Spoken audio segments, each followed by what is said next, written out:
नमस्ते दोस्तों।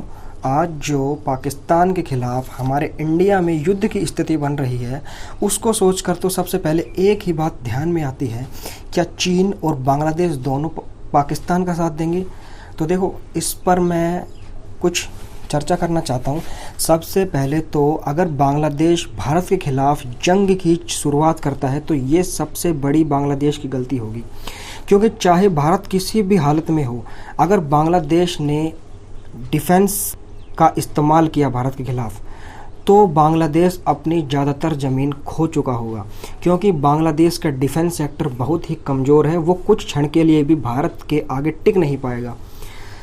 तो इसलिए बांग्लादेश ऐसी गलती कभी नहीं करेगा कि वो भारत से युद्ध करे। हाँ, वो अपने भड़काऊ भाषणों से कुछ भी कर सकता है या फिर इलीगल इमिग्रेंट से छोटी मोटी टुच्छ-मुच्छ हरकतें करवा सकता है, लेकिन वो कभी भी डिफेंस में भारत के खिलाफ नहीं लड़ेगा। दूसरी बात रही चाइना की। देखो, चाइना का मैटर ये है, अगर ये युद्ध आज से लगभग 3 महीने पहले हुआ होता तो चाइना क्लियरली पाकिस्तान का साथ देता, तो उस समय भारत को बहुत सी दिक्कतों का सामना करना पड़ता।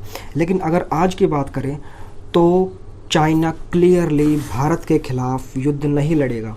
चाइना पाकिस्तान का साथ बिल्कुल भी नहीं देगा, क्योंकि अमेरिका द्वारा चाइना पर 245% टैरिफ लगाया गया है, जिसके कारण चाइना का जो माल जो अमेरिका जाने वाला था वो अभी भी चाइना में ही अटका हुआ है और वो ख़राब हो रहा है।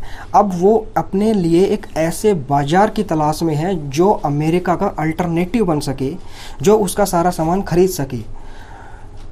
तो सबसे बड़ा बाज़ार इस समय एक तो खुद चाइना है और एक दूसरे नंबर पे इंडिया है, क्योंकि जितनी ज़्यादा आबादी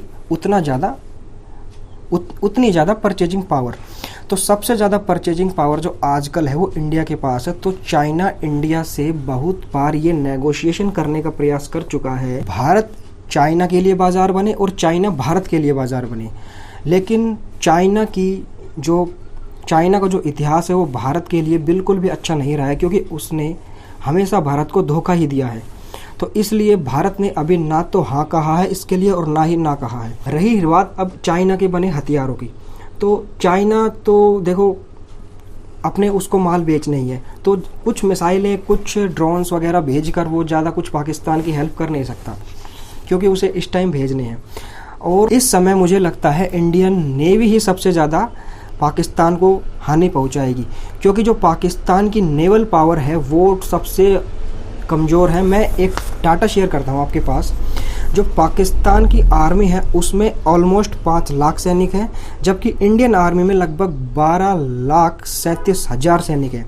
जो पाकिस्तान की नेवी है उसमें 34,000 सैनिक है, जो इंडियन नेवी है उसमें लगभग 67,000 सैनिक हैं, जो पाकिस्तान की जो एयरफोर्स है उसमें लगभग 70,000 सैनिक है, और जो इंडियन एयरफोर्स है उसमें लगभग 1,35,000 एयरफोर्स के सैनिक हैं।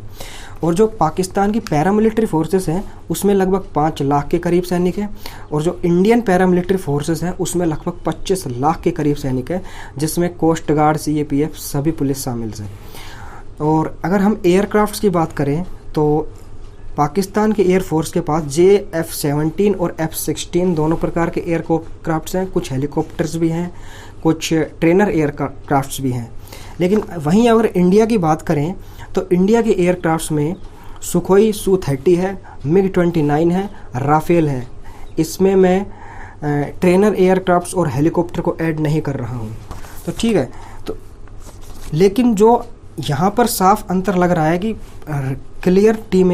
क्लियरली साफ अंतर तो यही लग रहा है कि इंडियन आर्मी हो, चाहे एयरफोर्स हो, चाहे नेवी हो, वो तीनों पाकिस्तान से ज़्यादा कैपेबल है। तो इस बार जो धमाका करेगी वो इंडियन नेवी ही करेगी। जो तुर्की की जो नेवी है उसने अपना शिप पाकिस्तान के पास भेज दिया है, और कुछ नेवी के ऑफिसर्स भी आए हैं।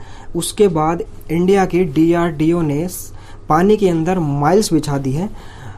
अगर कोई भी नेवल क्राफ्ट्स पाकिस्तान की बॉर्डर के पास जाने की कोशिश करता है तो वहीं ब्लास्ट हो जाएगा। तो इस समय जो स्थिति बन रही है उसके हिसाब से तो मुझे लगता है कि अगर इंडिया चाहे तो 2 दिन के अंदर पूरे पाकिस्तान को तबाह करके POK को ले सकता है।